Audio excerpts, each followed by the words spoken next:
క్రీస్తు మార్గము టీవీ ప్రేక్షకులకు మన ప్రభువును రక్షకుడైన క్రీస్తు వారి నామంలో నా శుభములు తెలియచేసుకొనుచున్నాను. ప్రియులారా, దేవుని కృప మరొకసారి మనకు తోడయుండి ఇలాగ మీ ముందు నిలబడటానికి నాకు ఇచ్చిన ఈ శ్రేష్టమైన అవకాశాన్ని బట్టి దేవాది దేవునికి కృతజ్ఞతాస్తుతులు తెలియచేసుకొనుచున్నాను. ఈరోజు బైబిల్లో నుండి ఒక అద్భుతమైనటువంటి సందర్భాన్ని పరిశీలించాలి అని ఆశపడుతూ ఉన్నాను. పిల్లరా, బైబిల్ అనగానే చాలామంది ఏమనుకుంటారంటే ఇది ఒక మత పుస్తకం, ఇది ఒక వ్యక్తి గురించి చెబుతుంది కానీ దీనివల్ల మనకు ప్రయోజనం ఏమీ లేదని అనుకుంటారు. బైబిల్ మానవ బ్రతుకు పుస్తకం అని, దానిని తెరచి చదవగలిగితే మానవ జీవిత మనుగడకు అవసరమైన అనేక విషయాలు గుప్త నిధులుగా బైబిల్లో గుప్తమై ఉన్నాయన్న సంగతి మనం గమనించాలి. సోమరితనం, దానివల్ల వచ్చే నష్టాలు, అంతేకాకుండా సోమరిని దేవుడు ఎవరి దగ్గరికి వెళ్ళమన్నాడో మనం ఆలోచించాలి. కొన్ని అద్భుతమైనటువంటి విషయాలను మనం పంచుకుందాం. ఈ సోమరితనం అంటే ఏంటి అసలు? సోమరి తన జీవితంలో తను అనుకున్న లక్ష్యాన్ని ఎందుకు సాధించలేకపోతున్నాడు మనం గమనించాలి. సోమరితనం అనగా ఈ లోకంలో ఉన్నటువంటి మానసిక తత్వవేత్తలు కొన్ని దానికి సంబంధించినటువంటి ఆలోచనలు చెప్పారు. అసలు సోమరితనం అంటే ఏంటి? సోమరితనం అనగా ఉన్న సమయంలో చేయవలసిన పనిని చేయక తనకిష్టమైనటువంటి పనిని చేస్తూ కాలాన్ని వెళ్ళబుచ్చేవాడు సోమరి అని ఈ లోకంలో ఉన్నటువంటి అనేక మంది పండితులు చెప్పారు. చాలామందిని గమనిస్తూ ఉంటాం కదా, చదవవలసిన సమయంలో చదవక ఆటల మీద వారి ధ్యాసను పెట్టి చదువుకు ఇక సమయం ముగిస్తున్న ఆ తరుణంలో, అనగా ఎగ్జామినేషన్స్ దగ్గర పడుతున్న ఆ తరుణంలో ఎంతో కష్టపడి చదువుతూ ఉంటారు. కానీ ప్రయోజనం ఉండదు. ఆ చదివింది ఆ టైంలో ఎక్కదు కూడా. అంటే కష్టపడవలసిన సమయంలో కష్టపడక తీరా సమయం దగ్గర పడుతున్న సమయంలో ఆ పనిని చేసేవారిని సోమరులు అని అంటారు. ఒక సోమరితనం ఉంటే ఆ సోమరితనం అనేది అతి నిద్రలోనికి మనిషిని పంపిస్తూ ఉంటుంది. అతి నిద్ర ఎప్పుడైతే వస్తుందో వాయిదాల వ్యాధి అనేది సహజంగా వారి జీవితంలో చోటు చేసుకుంటుంది. అంటే సోమరితనం కనుక మనిషిలో ఉంటే అప్పుడప్పుడు మనం గమనిస్తుంటాం కదా, ఒక వస్తువు కొంటే మరొక వస్తువు ఫ్రీ అంటారు కంపెనీ వాళ్ళు. మీరు ఒక సోపు కొంటే మరొక సోపు ఫ్రీ అంటారు కంపెనీ వాళ్ళు. అలాగే ఈ సోమరితనం అనేది ఏ యవ్వన బిడ్డ జీవితంలోనికి, లేదంటే ఏ మనిషి జీవితంలోనికి వస్తుందో ఆ మనిషికి ఆ సోమరితనం 1+2 ఆఫర్స్ని ఇస్తుంది. అది తెలుసా మీకు? ఏమేంటియో తెలుసా అవి? సోమరితనము అతి నిద్రనిస్తుంది, అలాగే అతి నిద్రతో పాటుగా వాయిదాలు వేసేటువంటి తత్వం వస్తుంది. అంటే ఆలోచించండి, మీరు ఒక సోమరితనం అనేది మీలో ఉన్నప్పుడు దాని ద్వారా మీ కుటుంబం పతనం అవటానికి చాలా అనేకమైనటువంటి దుర్గుణాలు అనేవి వస్తాయి. ఈరోజు అనేక కుటుంబాలు ఎందుకు ఆశీర్వదించబడటం లేదంటే ప్రధాన కారణం సోమరితనం అన్న సంగతి మీరు గమనిస్తే ఆశ్చర్యపోతారు మీరు. అవునండి, నేను అభివృద్ధి కాకపోవటానికి నా తల్లిదండ్రులు ధనం లేకపోవటమేనండి, లేదంటే నా కుటుంబంలో నా తల్లిదండ్రులు నన్ను బాగా చదివించలేకపోయేసరికి నేను అభివృద్ధి చెందలేదండి అని చాలామంది అంటారు. లేదు ప్రియులరా, వ్యక్తిగతంగా ఎవరైతే సోమరులుగా మారతారో ఆ సోమరితనం వల్ల వారిలో శారీరక ఆధ్యాత్మిక ఎదుగుదల అనేది ఉండదు అన్నది బైబిల్ సూటిగా స్పష్టంగా తెలియజేస్తూ ఉంది. అంతేకాదు కానీ ఈ సోమరితనం అనేటువంటి జబ్బున్న వాళ్ళు ఏ వైద్యశాలకు వెళ్ళినా అక్కడ మందులు దొరకవు. కానీ ఎక్కడికి వెళ్ళాలో, సోమరి జీవితంలో ఎవరు పాఠాలు నేర్పించగలరో బైబిల్ చక్కగా తెలియజేసింది. ఒకసారి ఆ వివరాల్లోనికి మనం వెళ్దామా? సామెతల గ్రంథము 6వ అధ్యాయము 6 నుంచి 11 వచనాలలో ఉన్న సందర్భం. సోమరి చీమల యొద్దకు వెళ్ళుము, వాటి నడతలను కనిపెట్టి జ్ఞానము తెచ్చుకొనుము. వాటికి న్యాయాధిపతి లేకున్నను, పై విచారణకర్త లేకున్నను, అధిపతి లేకున్నను అవి వేసవి కాలమందు ఆహారము సిద్ధపరుచుకొనును, కోతకాలమందు ధాన్యమును కూర్చుకొనును. సోమరి, ఎందాక నీవు పడుకుందువు? ఇప్పుడు నిద్రలేచెదవు. ఇక కొంచెము నిద్రించెదనని, కొంచెము కునుకెదనని, కొంచెము సేపు చేతులు ముడుచుకొని పరుండెదనని నీవనుకొందువు. అందుచేత దోపిడిగాడు వచ్చునట్లు దారిద్ర్యము నీ యొద్దకు వచ్చును, ఆయుధదారుడు వచ్చునట్లు లేమి నీ యొద్దకు వచ్చును. ఈ సందర్భాన్ని మీరు బాగా ఆలోచించండి పిల్లారా. సోమరితనం వల్ల వచ్చే నష్టాలు. సోమరితనం అనేదాన్ని అసలు లెక్క చేయని వారు చాలామంది ఉంటారు. అసలు దాని గురించి ఆలోచించిన వారు ఉంటారు, దాని గురించి పట్టించుకోని వారు ఉంటారు. దానివల్ల చాలా నష్టాలు ఉన్నాయి ప్రియమైన వాళ్ళ. దేవుడు మనకు ప్రేమించి ఇచ్చిన సమయం ఏంటో తెలుసా? ఆస్తులు అంతస్తుల కన్నా విలువైనది. మీకు నాకు దేవుడిచ్చిన సమయం 24 గంటల సమయం. ఈ 24 గంటల సమయాన్ని ఏ వ్యక్తి అయితే చక్కగా ప్లాన్ చేసుకొని సోమరితనాన్ని పక్కన పెట్టి తన జీవితంలో ముందుకు సాగగలడో వారి కుటుంబంలో ఆధ్యాత్మిక దీవెనలతో పాటు శారీరక ఆనందం కూడా దేవుడు ప్రసాదిస్తాడు. సోమరితనంలో వచ్చేటువంటి అనేకమైనటువంటి అనర్థాలు బైబిల్ స్పష్టంగా చెప్పింది ప్రియమైన వారలారా. ఈరోజు మానవ జీవితంలో సోమరితనం వల్ల ఎన్నో కుటుంబాలు పతనమవుతున్నాయి, ఎన్నో కుటుంబాలు నాశనం అయిపోతున్నాయి. దానివల్ల వచ్చే వాయిదాల వ్యాధి, దానివల్ల వచ్చే అతినిద్ర, దానివల్ల వచ్చే బద్ధకము, వీటన్నిటి వల్ల కుటుంబము ఆర్థికంగా పతనమైపోతుందన్నది మీరు గమనించాలి. అందుకే చూడండి, ఎవరి దగ్గరికి వెళ్ళమన్నాడు సోమరిని అంటే చీమల దగ్గరికి వెళ్ళమన్నాడు. ఎంత విచిత్రం! సహజంగా ఆలోచిస్తే మానవ మెదడు ఎంత బరువు ఉంటుందో తెలుసా? మానవ ఆకారంలో మానవ మెదడు దాదాపుగా 1350 గ్రాముల బరువు ఉంటుంది మానవుని మెదడు. ఈ మెదడులో ఎన్నో ఆలోచనలు, ఎన్నో తలంపులు, ఎంతో జ్ఞానం. అయితే దేవుడు ఈ మనిషిని ఎక్కడికి వెళ్ళమంటున్నాడో తెలుసా? ఒక చిన్న చీమ దగ్గరికి వెళ్ళమంటున్నాడు. అసలు చీమ ఎంత ఉంటుంది? 1 గ్రాము కూడా ఉండదు. ఆ గ్రాము కూడా ఉండని చీమ తల ఎంత ఉంటుంది? ఆ తలలో ఉండే ఆ చిన్ని మెదడు ఎంత ఉంటుంది? ఆ మెదడులో పుట్టే ఆలోచనలను 1350 గ్రాముల మెదడుండే మనల్ని తెలుసుకోమంటున్నాడండి ప్రభు. ఈ సృష్టిలో ఎన్నో జంతువులను పెట్టాడు ప్రియులారా, పక్షులను పెట్టాడు, జీవరాశులను పెట్టాడు. వాటన్నిటి ద్వారా దేవుడు మనకు అనేక పాఠాలు నేర్పిస్తూ ఉన్నాడు. చీమలు ఎందుకున్నాయిలే అని మనం అనుకుని ఉండొచ్చు, కానీ చీమ వల్ల దేవుడు ఒక పాఠం మనకు నేర్పిస్తున్నాడు అన్నది మనం గమనించాలి. 9-10 వచనాలను మనం చదువుకోగలిగితే సోమరితనంలో ఎలాంటి పరిస్థితికి మనిషి వెళ్ళిపోతాడట?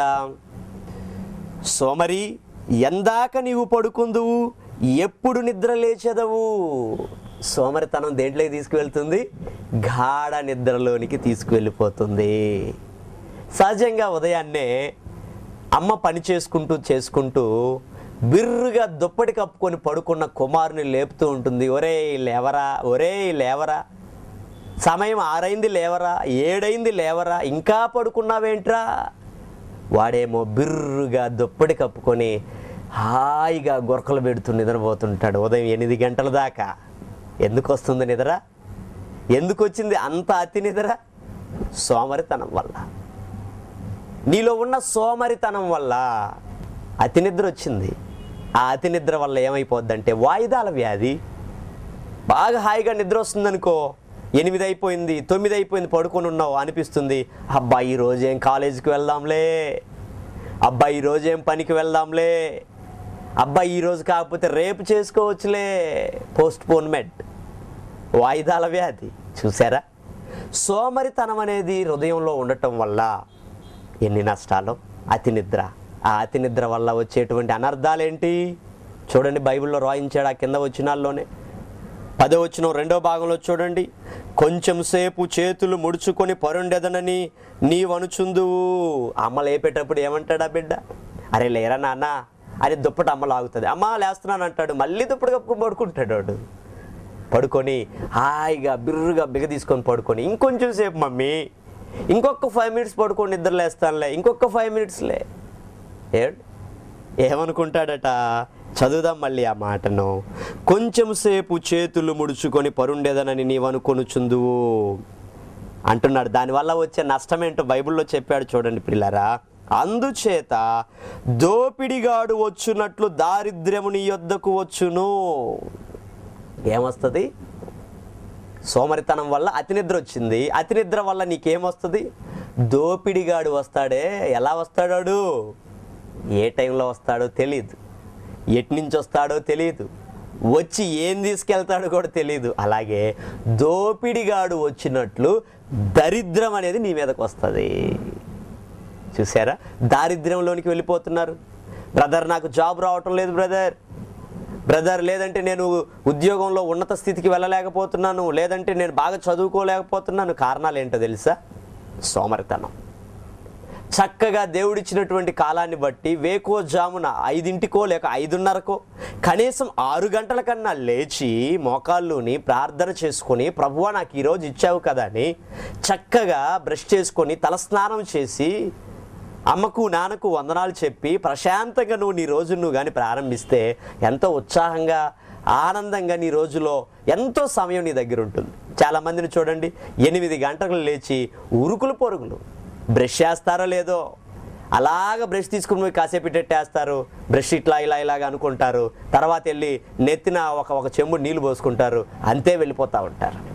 నీ జీవితంలో ఆ సోమరితనాన్ని అనేది నువ్వు కానీ లోపలికి తెచ్చుకుంటే నీ జీవితం పతనం ఖచ్చితంగా అయిపోద్ది. అంతే, రోజులు అనేవి తెలియకుండానే గడిచిపోతాయి. చూడండి, 2015 సంవత్సరంలో అప్పుడే 7 నెలలు గతించిపోయాయి కదా.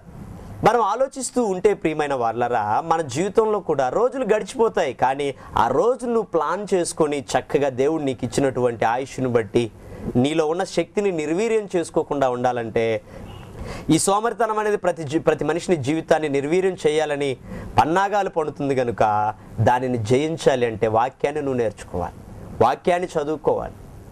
ఇంకా ఏమవుతుందట సోమరితనం వల్ల? 11వ వచనం చదువుకుందాం మళ్ళీ. అందుచేత దోపిడిగాడు వచ్చినట్లు దారిద్ర్యం నీ యొద్దకు వచ్చును, ఆయుధదారుడు వచ్చినట్లు లేమి నీ యొద్దకు వచ్చును. 2 వస్తున్నాయట దీనివల్ల. ఏంటి? ఒకటి దరిద్రము, రెండవది లేమి. బైబిల్ మాత్రం బాగా చదువుకుంటాం. యెహోవా నా కాపరి, నాకు లేమి కలుగదు. ఆయన కాపరిగా ఉన్నంత మాత్రాన కాదు ప్రియులారా, ఆ కాపరి నీకు చెప్పిన మాటలేంటో ఆ మాటలు నీ హృదయంలో పెట్టుకుంటేనే నీకు లేమి కలగకుండా ఉంటుంది. కానీ దేవుడు నా కాపరిలే అని నువ్వు బాగా గురకలు పెట్టి నిద్రపోతా ఉంటే లేమి రాకుండా ఉండదు. ఖచ్చితంగా లేమి, కరువు వస్తుంది నీకు. అందరి దగ్గరికి వెళ్ళి నీ చేయి జాపుతూ ఉంటావు. అయ్యా ఒక 500 అప్పు అయ్యా, అయ్యా ఒక 1000 రూపాయలు అప్పు అయ్యా, మళ్ళీ ఇస్తానయ్యా. ఎందుకు వచ్చింది నీకు ఆ లేమి? నీలో ఉన్నటువంటి ఆ సోమరితనం వల్ల, నీలో ఉన్నటువంటి ఆ అతి నిద్ర వల్ల, నీలో ఉన్నటువంటి ఆ వాయిదాలు వేసే పని వల్ల. ఈరోజు పని ఈరోజే చేయాలన్నది నువ్వు నేర్చుకోకపోతే, ఈరోజు కాకపోతే రేపు చేద్దామంటే రేపుకు రూపు లేదు కదా, తర్వాత ఏం చేయాలనుకున్నా చేయలేని పరిస్థితి కదా. ప్రియమైన వాళ్ళారా, ఈ సోమరితనం వల్ల మానవ జీవితం ఎలా పతనం అవుతుందో కొన్ని లేఖనాలు బైబిల్లో మనం చూద్దాం. సామెతల గ్రంథము 12వ అధ్యాయము 24వ వచనం. శ్రద్ధగా పనిచేయువారు ఏలుబడి చేయుదురు, సోమరులు వెట్టి పనులు చేయవలసి వచ్చును. శ్రద్ధగా పనిచేయువారు ఏలుబడి చేస్తారట, సోమరులు ఏం చేస్తారట? వెట్టి పనులు, కష్టమైన పనులు. అవును, నువ్వు కనుక నీ యొక్క జీవితంలో, ప్రియ యవనస్తుడా, నీకోసం ప్రత్యేకంగా ఈరోజు మాట్లాడుతున్నాను, గమనించు. నువ్వు చదువుకునే చదువులో కనుక చదివేటప్పుడు శ్రద్ధగా కానీ నువ్వు చదువుకోగలిగితే మంచి జీవితం నీకుంటుంది. చదువుకునేటప్పుడు శ్రద్ధ లేకుండా అశ్రద్ధగా సినిమాలు చూడటంలోనో, లేకపోతే ఆటలు ఆడటమో, లేకపోతే రకరకాల కార్యాల్లో నువ్వు పడిపోయి చదువు మీద శ్రద్ధ తగ్గిస్తే, నీలోకి సోమరితనంగానే వస్తే ఏమవుతుందంట? సోమరితనం వల్ల ఏం రాయించాడు? చదవండి మళ్ళీ ఆ మాట. సోమరులు వెట్టి పనులు చేయవలసి వచ్చును. ఏం చేస్తారు సోమరులు? వెట్టి పనులు, కష్టమైన పనులు. ఏమండి, తల్లిదండ్రులు కాయో కష్టమో చేసుకొని కంకరైనా కొట్టి ఆ బిడ్డలతో అంటారు, నాయన మా జీవితంలో మాకు చెప్పినోళ్ళు లేరురా, చెప్పినోళ్ళు లేక మేము చదువుకోలేదు, అందుకే మా జీవితాలు ఇలా అయిపోయి కూలినాలి చేసుకుంటున్నాం, నాయన నిన్ను ప్రయోజకుని చేస్తాం రా, నువ్వు చదువుకునే పని అయితే మేము ఎన్ని కష్టాలైనా పడి నిన్ను చదివిస్తాం రా నాయన, నువ్వు చదువుకోరా అంటే స్కూల్కి కొన్ని రోజులు బాగానే పోతూ ఉంటాడు. కొన్ని రోజుల తర్వాత చదవటంలో కష్టమైపోయి, ఎందుకంటే టయానికి ఏ రోజు ఆ రోజు చదువుతుంటే ఇబ్బంది లేదు, వాయిదాల వ్యాధి, నిద్ర ఎక్కువైపోవటం, క్రమశిక్షణ అనేది లేకపోయేసరికి వాడు ఏం చేస్తాడంటే కొన్ని రోజులకి చదువు భారంగా మారిపోద్ది. టీచర్ గారేమో ఒక పక్క కొడతా ఉంటాడు, ఏంట్రా నువ్వు చదవట్లేదని. ఆ దెబ్బతో వాడు ఏం చేస్తాడంటే చదువు ఎట్లా నాకు అబ్బట్లేదు, ఎందుకంటే ఇది కష్టంగా ఉంది, ఇది కష్టంగా ఉంది, ఇది కష్టంగా ఉంది అనుకున్నాడు ఏం చేస్తాడంటే, సరిగా చదవకపోవటం వల్ల, చదువు అబ్బకపోవటం వల్ల ఉద్యోగాలు రాక చివరికాడు ఏం చేస్తాడంటే ఇదిగో బేల్దారి పనికో దానికో దీనికో వెళ్ళిపోతూ ఉంటాడు. ఈ ప్రకాశం జిల్లాలో ఎంతమంది లేరు అలాంటి వాళ్ళు? చదవవలసిన సమయంలో చదువుకోక ఇష్టానుసారమైన జీవితాన్ని జీవించాలని చదువుని ఎగ్గొట్టి ఏదో సరదా కోసమని పనికి వెళ్ళిపోయి ఆ పనుల్లో చిక్కుకొని కొన్ని సంవత్సరాల తర్వాత వివాహమైన తరువాత ఆ పని చేయలేక చేతులన్నీ కూడా బొబ్బలెక్కిపోతూ కాళ్ళన్నీ కూడా మంట పుట్టిపోతూ ఉంటే అప్పుడు ఆలోచన వస్తుంది, అయ్యో నేను కష్టపడవలసినటువంటి టైంలో కష్టపడలేదు, ఇప్పుడు చూడు ఎంత కష్టపడుతున్నానో. అవును ప్రియమైన వారలారా, ఈరోజు చాలామంది జీవితాలు అలానే అయిపోతున్నాయి. శ్రద్ధగా పని చేసుంటే, శ్రద్ధగా నువ్వు చదువుకునే చదువులో నువ్వు చదువుకుంటే నీకు ఉన్నతమైనటువంటి ఒక ఉద్యోగాన్ని దేవుడు ప్రసాదించేవాడు, లేదంటే ఉన్నతమైనటువంటి జీవితాన్ని ఇచ్చేవాడు. ఆ రోజు శ్రద్ధగా నువ్వు చదవకపోయేసరికి నీకు వచ్చింది ఏంటో తెలుసా? ఇదిగో సోమరులు వెట్టి పనులు చేయవలసి వచ్చును. వెళ్ళిపోతారండి, ఎంతో కష్టమైన పనులు చేస్తూ ఉంటారండి, ఎంతో కష్టమైన పనులు. ఎందుకు అలాంటి కష్టమైన పని నువ్వు చేస్తున్నావు? నీ యవ్వన ప్రాయంలో సోమరితనం నీలో ఉండిపోయింది. ప్రియ తల్లి, ప్రియ తండ్రి, నువ్వు గమనించు, అలాంటి జీవితం నీ కుమారుడు కూడా కలిగి ఉన్నాడేమో. నువ్వు చిన్నప్పుడు చదువుకోమని సరిగా చదువుకోక, చిన్నప్పుడు సరిగా స్కూల్కి వెళ్ళమంటే వెళ్ళలేక ఇదిగో ఈరోజు నువ్వు ఈ స్థితిలో ఉండుండొచ్చు. కానీ నీ బిడ్డలు కూడా అదే స్థితికి వెళ్తున్నారేమో ఈరోజు. వారికి వాక్యం ద్వారా సోమరితనం అంటే ఏంటో, నీ జీవితాన్ని ఎలా ఉన్నతమైన స్థితికి నువ్వు తీసుకువెళ్ళాలో అవి తల్లిదండ్రులుగా మీరు నేర్పించడానికి ఇష్టపడాలి. అందుకే ప్రియులరా, ఈ యొక్క టీవీ పరిచర్య ద్వారా క్రైస్తవులను ఉత్తేజులను చేయాలి. సోమరితనంగా, బద్ధకంగా దేవుడిచ్చినటువంటి ఆ సమయాన్ని నిర్లక్ష్యం చేస్తున్న వారు చాలామంది ఉన్నారు. మనకు దేవుడు ఆయుష్ ఇచ్చినందుకు కాదు ప్రియులరా, ఏదో ఒక పని రోజు చేయాలి, కష్టపడి చేయాలి, ఒళ్ళొంచి చేయాలి. దేవుడు మనకిచ్చిన 24 గంటల సమయంలో కనీసం 8 గంటలైన మనిషి కష్టపడి ఒళ్ళొంచి పనిచేయటానికి నేర్చుకోకపోతే ఆ ఇంట్లో దరిద్రం తప్పితే, ఆ ఇంట్లో అప్పులు తప్పితే, ఆ ఇంట్లో అనారోగ్యం తప్పితే ఆనందమే ఉండదు, ఆ ఇంట్లో ఐశ్వర్యమే ఉండదు. ఎవరైతే వేకునే ఉదయంలో లేయరో వారి జీవితంలో ఆనందకరమైన జీవితాన్ని, అనగా ఆశీర్వాదకరమైన జీవితాన్ని వారు పొందలేరు. బైబిల్ చెప్తున్న మాట అదే. చూడండి ఎంత మంచి మాట చెప్పాడు, శ్రద్ధగా పనిచేయువారు ఏలుబడి చేయుదురు. అవును, చిన్నప్పుడు బాగా కష్టపడి చదువుకొని ఉంటే మంచి ఉద్యోగం అయితే జనరల్ మేనేజర్ అవుతావు. నీ కింద ఎంతమంది ఉద్యోగస్తులు, అందరినీ నువ్వు ఏలుబడి చేసేటువంటి ఉన్నతమైన స్థానాన్ని దేవుడు నీకు ప్రసాదిస్తాడు కదా. శ్రద్ధ ఉంటే, సోమరితనం ఉంటే ఏం జరుగుతుందట? సోమరులు వెట్టి పనులు చేయవలసి వచ్చును. ఇలా ఎన్నో కుటుంబాలు పతనమైపోతున్నాయి. ఇంకా చూద్దామా సోమరితనం గురించి దేవుడు చెప్పిన మాటలు? ఇంకా చూద్దాం. సామెతల గ్రంథం 13వ అధ్యాయం 4వ వచనంలో చెబుతున్న మాట చూడండి ప్రియులారా, సోమరి ఆశపడును గాని వాని ప్రాణమునకేమీ దొరకదు. సోమరి ఏం చేస్తాడట? ఆశపడతాడు. ఆ పక్కనే ఉంటాడు, పక్కన ఉన్నటువంటి 2 అంతస్తుల మేడను చూసి ఎప్పటికైనా నేను ఇంత మేడ కట్టాల్సిందే, కట్టుతాను చూసుకో అంటా ఉంటాడు. కానీ వాడి జీవితంలో అంత మేడ కాదు కదా, ముందు ఆ కప్పు తీసేసుకొని రేకులు కూడా వేసుకోలేడు. కారణం ఏంటో తెలుసా? సోమరితనం. ఆశలు మాత్రం చాలా ఉంటాయి. పెద్దోళ్ళు సామెత చెప్పినట్లు ఆశలేమో బారెడు, ఆస్తి ఏమో మూరెడట. సోమరి జీవితంలో ఎలాంటి పరిస్థితికి వెళ్తాడట? ఆశ పడతాడు కానీ ఎన్నో గొప్ప ఆశలు. నేను బండి కొనాలి బ్రదర్, కారు కొనాలి బ్రదర్, మా బిడ్డలు పెద్ద పెద్ద స్కూల్స్లో జాయిన్ చేయాలి బ్రదర్ అని ఆశపడుతుంటాడు. కానీ వాని ప్రాణమునకి ఏమీ దొరకదు. ఎందుకు దొరకదు? సోమరితనం ఉండటం వల్ల. ఆ సోమరితనం వల్ల కొన్ని ఆఫర్లు వచ్చాయి నీలోనికి. బద్ధకము, వాయిదాలు, అతి నిద్ర, ఇవన్నీ వచ్చాయి కదా. ఈ ఆఫర్లన్నీ నీలో ఉన్నాయా? చూసుకో, ఒకసారి గమనించుకో. దేవుడు మాట్లాడిస్తున్న ఈ మాటలను బట్టి నీ జీవితాన్ని సరిచేసుకో ప్రియుడా. ఎందుకంటే నువ్వు సరిచేసుకున్నంత వరకు నీ జీవితం ఉన్నతమైన స్థితికి వెళ్ళదు. కష్టపడినంతసేపు నీ జీవితంలో అభివృద్ధి రాదు. చాలామంది అనుకుంటారు ఊరకనే నేను గొప్పవాడిని కావాలని. ఎవరు ఊరకనే గొప్పవారు కాలేరు ప్రియులరా. కష్టపడటం నేర్చుకోవాలి. దేవుడు చెప్పేది అదే. కష్టపడని వాడు ఆ పూట భోజనం చేయటానికి అర్హుడు కాదని బైబిల్ చెప్పింది. నువ్వు కష్టపడగలుగుతున్నావా? చాలామంది పురుషులను గమనిస్తుంటాను, ఆ భార్య పాపం ఉదయాన్నే క్యారేజీలో అన్నం వండి తన భర్తకు పెట్టి వెళ్ళిపోతూ ఉంటుందండి పనికి. చాలామందిని గమనిస్తాను, వీళ్ళు చేసే పని ఏముందంటే ఏం లేదు. ఉదయం లేటమే 9 గంటలకు లేచి అంత తింటారు, తిన్న తర్వాత అబ్బా ఏదో నిద్ర వస్తుంది, ఒళ్ళంతా బద్ధకంగా ఉంది, మంపుగా ఉందని మళ్ళీ పడుకుంటారు. మళ్ళీ మధ్యాహ్నానికి లేచి అబ్బా ఒళ్ళంతా నొప్పులు పడుతున్నాయని మళ్ళీ అంత తింటారు, మళ్ళీ పడుకుంటారు. అతి నిద్ర నీ జీవితాన్ని నాశనం చేస్తుంది. వాయిదాల వ్యాధి, రేపు చేద్దాంలే, ఎల్లుండి చేద్దాంలే, ఎల్లుండి చేద్దాంలే, నీ జీవితాన్ని నాశనం చేస్తుంది. బద్ధకం నీ జీవితంలో అభివృద్ధిని రానివ్వదు. ఇవన్నీ దేనివల్ల వస్తున్నాయి? సోమరితనం. సోమరు ఆశపడతాడు కానీ వాని ప్రాణంకి ఏమీ దొరకదంటున్నాడండి బైబిల్లో. ఇంకా చూడండి ఎలాంటి అద్భుతమైన మాటలు ఉన్నాయో. సామెతల గ్రంథం 20వ అధ్యాయం 4వ వచనం చూద్దాం. విత్తులు వేయు కాలమున సోమరి దున్నడు, కోత కాలమున పంటను గూర్చివాడు విచారించినప్పుడు వానికేమీ లేకపోవును. సోమరి ఏం చేస్తాడట? విత్తులు వేయు కాలమున సోమరి దున్నడు. విత్తులు వేయు కాలం అనగా మనం గమనిస్తూ ఉంటాం ప్రియులరా. మరి ఎండ్లాకాలం ముగియబడగానే వర్షాకాలం కోసం రైతులందరూ 1000 కళ్ళతో ఎదురు చూస్తుంటారు.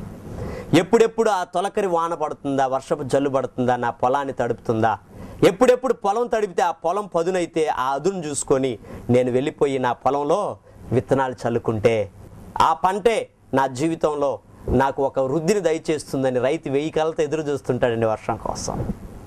చూడండి, ఆ వర్షాలు పడిన తర్వాత మరి రైతులు హుటాహుటిన వాళ్ళకున్నటువంటి ఆ ఎద్దులకు అరకకు పనిపెట్టి చక్కగా ఆ పొలానికి వెళ్ళి దున్నుకొని కష్టపడి ఆ విత్తనాలన్నీ కూడా నాటుకుంటూ చక్కగా వెళ్ళిపోతాడు. సోమరులు ఉంటారట. ఆ సోమరులు ఏం చేస్తారట? ఇప్పుడు చదవండి మళ్ళీ ఆ మాట. సామెతల గ్రంథం 20వ అధ్యాయం 4వ వచనం చూడండి. విత్తులు వేయు కాలమున సోమరి దున్నడు అన్నాడండి. విత్తులు వేయు కాలం అంటే అదునైనప్పుడు సోమరి ఏం చేయడట? దున్నడట. మరి ఎప్పుడు దున్నుతాడు? ఆ అదును కాస్త ఆ పదును కాస్త పోయి భూమి అంతా మళ్ళీ కూడా ఎండిపోతే చూశారు, అప్పుడు పోతాడు పొలంలోనికి. పోయి అరకబెట్టి దున్నుతుంటే అది ఎక్కడ తెగుతుంది? తెగదు కదా, పదును పోయింది కదా. ఏ సమయంలో ఏది చెయ్యాలో అది చెయ్యకపోతే నీకు ఫలము, ప్రతి ఫలము దేవుడు ఇవ్వడు సుమా. నువ్వు గమనించకపోతే ఎలా? నువ్వు గమనించాలి. ఎందుకంటే ప్రియమైన వారలారా, బైబిల్ దివ్య గ్రంథం అండి. నీ జీవితంలో అభివృద్ధిని నేను ఇస్తానన్న దేవుడు ఆ అభివృద్ధి ఎలా వస్తుందో చెప్పాడు సుమా. ప్రతి ఒక్కరు దేవుని దగ్గరికి వచ్చి, అయ్యా నాకు అభివృద్ధి కావాలి, నేను దీవించబడాలి, మా ఊర్లో అందరికన్నా గొప్ప ధనవంతుని కావాలి అని చెబుతూ ఉంటారే. అలా అవటానికి దేవుడు చెప్పిన వాక్యంలో ఇలా ఉంది, ఇలా పాటించండి అంటే మాత్రం ఎవరూ పాటించలేకపోతున్నారు. ఆలోచించండి ప్రియులారా. మాటలు వేరు, చేతలు వేరు. దేవుడు మాటల ద్వారా అభివృద్ధిని ఇవ్వడు సుమా, చేతల ద్వారానే ఇస్తాడు. దేవుని మీద ఉన్న నీ ఆలోచనలను బట్టి, దేవునికి నీకున్న సంబంధాన్ని బట్టి, నువ్వు పడే కష్టాన్ని బట్టి దేవుడు నిన్ను వృద్ధి చేస్తానని ఆయన కోరుకుంటున్నాడు. చూసారా సోమరులు ఎలా మారిపోయారో? సోమరి చేసే పని ఏంటంటే విత్తులు వేయు కాలమున సోమరి దున్నడట. ఏం చేస్తాడు తర్వాత?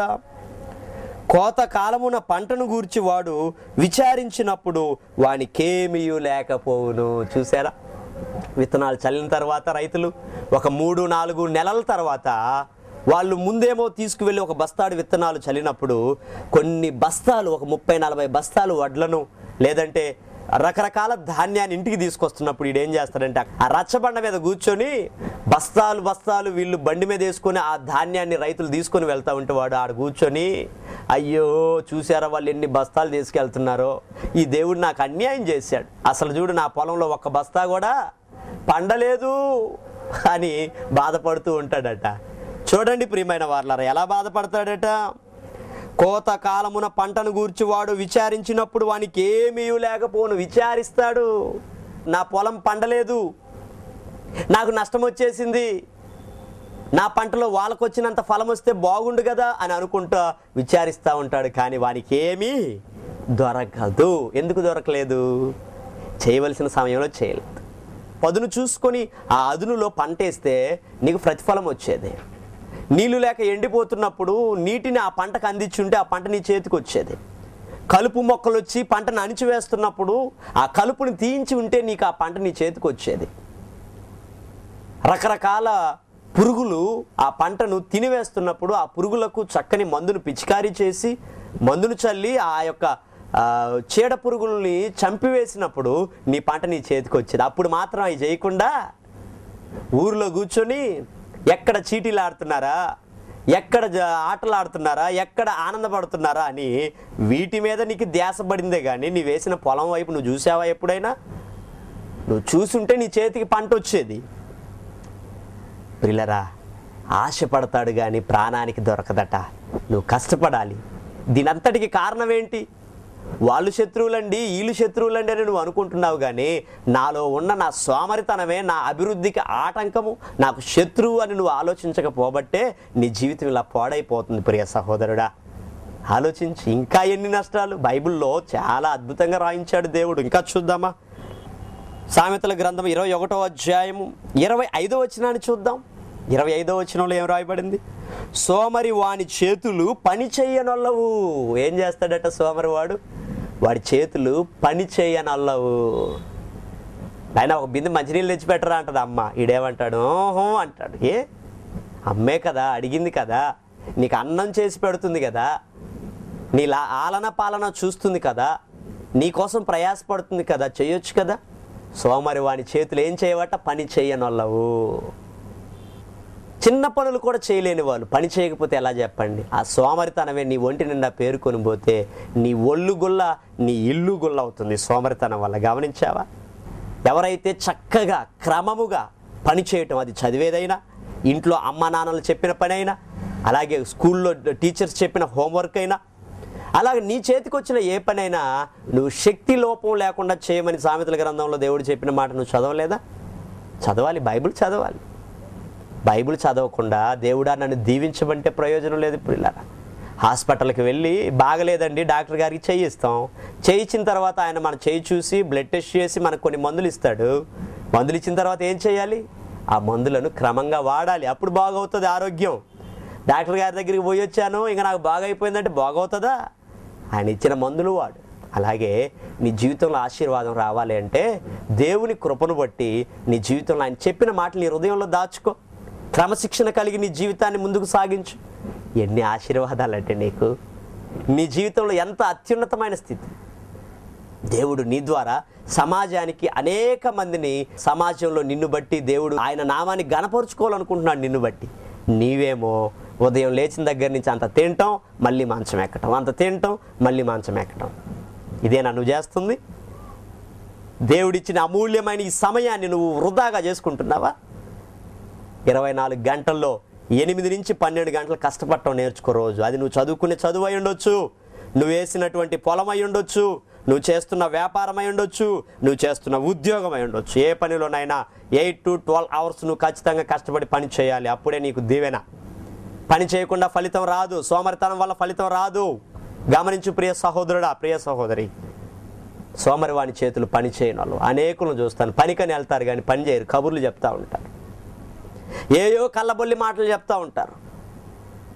ఉదయం నుంచి సాయంత్రం దాకా ఇళ్లల్లో కూర్చొని ఆ మాటలు ఈ మాటలు చెప్పుకుంటుంటారే కానీ ఈ రోజంతా నేను ఏ పని చేశానని ఆత్మవిమర్శ చేసుకోరు. ప్రియులారా, ఈ రోజంతా నేను ఏం చేశాను?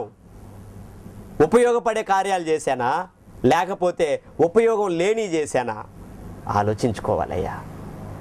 ఎవరో వచ్చి నిన్ను అభివృద్ధి చెందించేవారు. ఊరకనే ఏది రాదు. గమనించి ప్రియ సహోదరుడా, ఊరకనే ఏది రాదు కదా. నీ జీవితంలో అభివృద్ధి రావాలంటే సోమరితనాన్ని విడిచిపెట్టాలి. సోమరితనం పోవాలి అంటే దేవుని వాక్యం మన హృదయంలో ఎలా ఉండాలో అనేక విషయాలు బైబిల్ ద్వారా మనం చూద్దాం. మరి రెండవ భాగాన్ని రేపు మనం తెలుసుకుందాం. కళ్ళు మూసుకున్నట్లయితే ప్రార్థన చేసుకుందాం. ప్రేమ కలిగిన మా తండ్రి, సోమరితనము గాఢ నిద్రలో పడవేస్తుందని, సోమరి వాడి చేతులు పనిచేయనొల్లవని, సోమరివాడు ఆశపడును గాని వాని ప్రాణమునకు ఏమీ దొరకదు అని లేఖనాలు మాకు సెలవిచ్చి ఉండగా తండ్రి, సోమరితనాన్ని ఈ రోజు నుంచి ఆయన విడిచిపెట్టే బిడ్డలుగా ఉండినట్లు మీ కృపను అనుగ్రహించి బలపరిచి సహాయం చేయమని యేసు నామమున ప్రార్థన చేస్తున్నాము తండ్రి. ఆమేన్.